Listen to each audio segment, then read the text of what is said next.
Good afternoon. Ang ano natin ngayon, mai-share ko sa inyo tungkol sa ang pamagat niya, The Story of Jacob and Esau in the Bible. Actually, si Esau tsaka si Jacob are fraternal twin. Magkapit tong dalawa na to, kaya tinawag na Esau.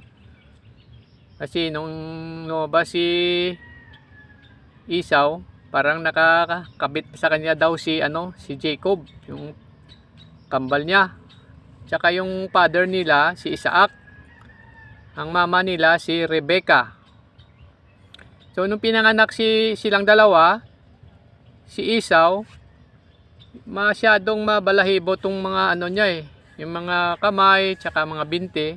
Unlike kay Jacob, parang walang mga balahibo ang niya, ang mga kamay, mga binti, ganun. Tapos ito si Jacob, siya tong nasa bahay lang lagi, na siyempre parang right hand ng mama yan na si Rebecca.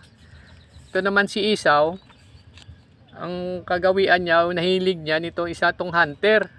Mahilig mang hunting ng mga, siyempre makakain nila dyan, mga tupa, mga dyan, mga sa bundok, kung nang makakain dyan ng mga wild.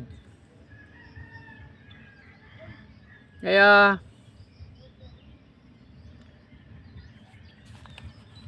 nung isang araw na siyempre siguro malapit na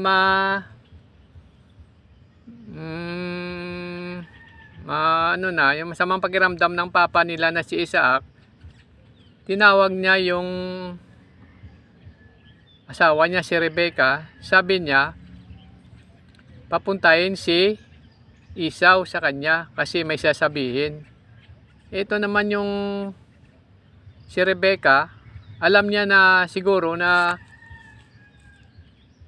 may bibigay na mana si Isaac sa mga bata. Dahil ang pinaka-love talaga ni Isaac si Esau. Kasi si Esau, pag dumating yan siya, may ginagawa siya siguro, naghahalik sa papa niya, ganun. Tapos nagluluto siya ng masarap na pagkain, pinapakain niya, inalagaan niya yung papa niya. Kaya ito naman si Rebecca, pinakamahal niya si Jacob. Kaya nung pinatawag ni Isaac si Esau, para siguro i-bless niya, kumbaga kung sa atin ba na yung may ibibigay na siyang, ipaghatiin niya na ang mga ari-arian niya, ipamimigay sa mga bata niya, parang ganun. Kaya ito naman yung mama na si Rebecca, parang dinaya niya kasi alam niya na mag-i-bless ni mas malaki ang mas malaki ang ibibigay na mana kay Esau kumpara sa kay Jacob. Kaya ang ginawa ni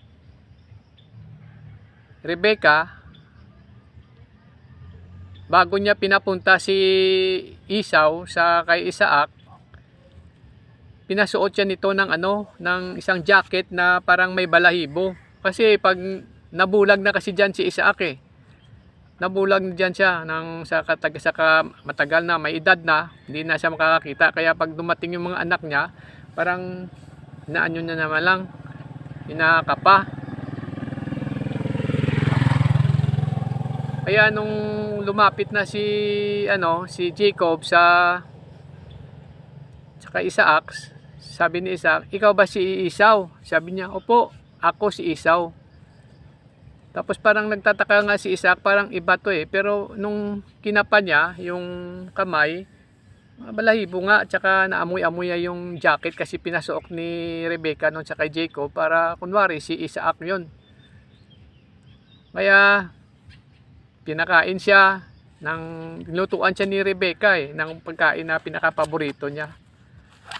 Kaya nung pagkatapos siya kumain, kung na-bless siya si Jacob, na pag-akala ni Isaac yun na si Esau na ang pinakapanganay niyang anak, pinakamahal niyang anak. Kaya pagkatapos noon, dumating si Esau. Pagdating ni Esau, sabi niya, naghalik siya kay papa niya, sabi niya, ako si Esau. Uy, akala ko ikaw yung kanina yung dumating dito. Naibigay ko na ang lahat, sabi niya. Na-bless niya na, napirmahan niya na yung kung sa mga atin ngayon, yung mga mamanahin na pinakamalaki, na pirmado na, naibigay na sa kapatid niya. Kaya walang magawa si Esau. Dahil sa kagagawa ng nanay na gusto niya na mas ma-bless si Jacob kasi mas malapit sa kanya. Ito naman si Esau, mas malapit siya kay papa niya, Isaac. Kaya simula noon, doon nag-umpisa ang awayan ng magkakapatid. Matagal silang nagkaroon ng alitan or away.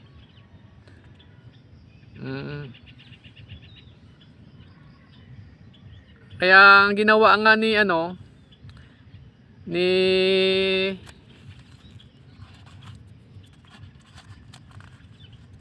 Jacob para magkaroon sila ng kapayapaan.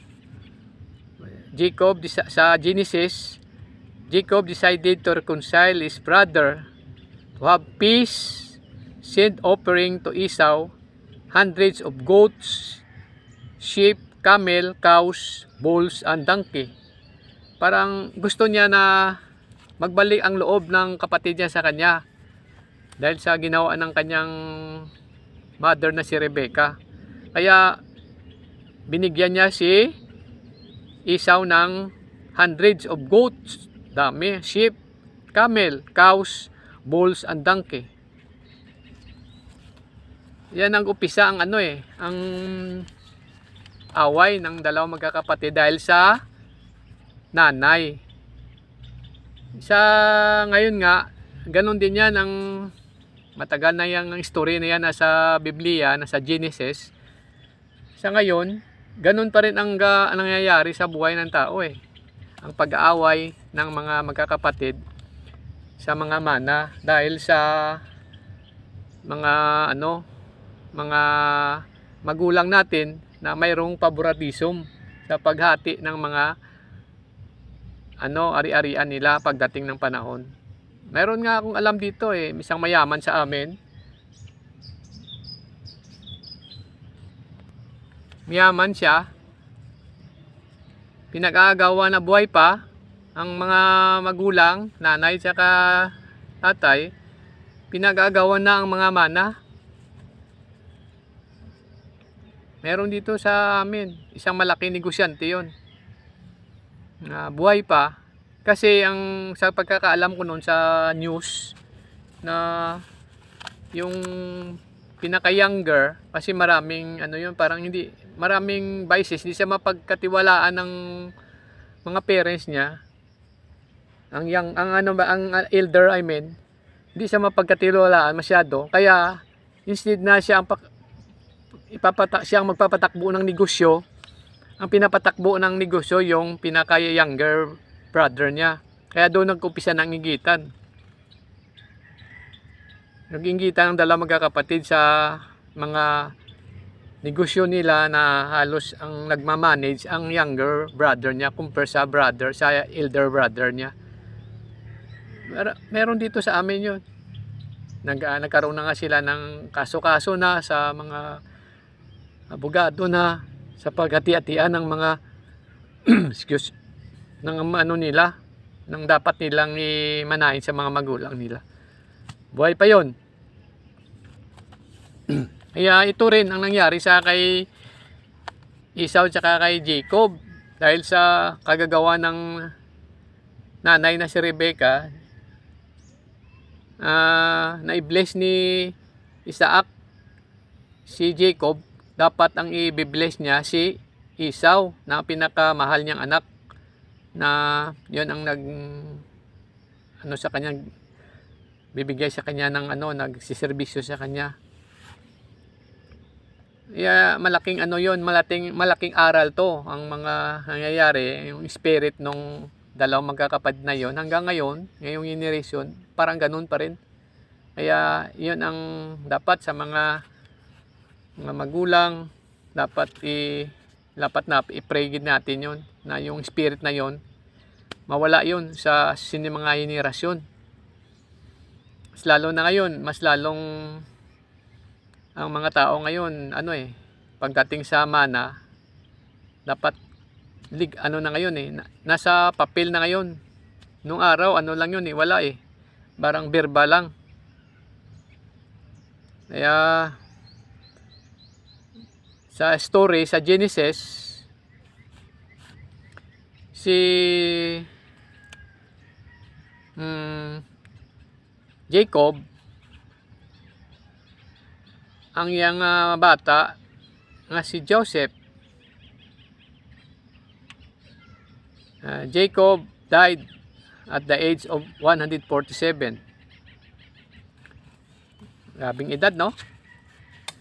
Namatay si Jacob 147. Pero parang hindi din sila dito nag-reconcile ni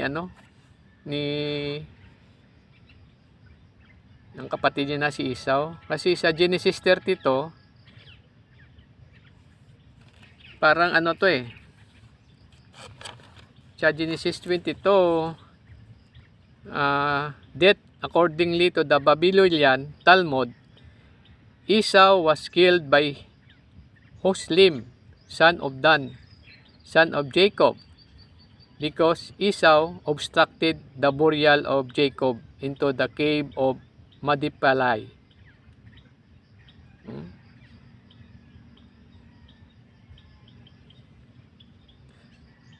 Si Esau pinatay ni Hoslim, anak ni Dan at son of Jacob. Bali, son of Jacob, si Esau, pamangkin niya. Hanggang doon muna tayo, mga brother. Kunting aralan to. May share ko sa inyo concerning about sa story of Esau and Jacob in Genesis. Mababa to. Pag binuksan nyo yung Biblia ninyo, mababa yun kasi mga descendant by descendant yun. Kaya, good day. Sana may kuha tayong kaunti lang kaalaman about sa history.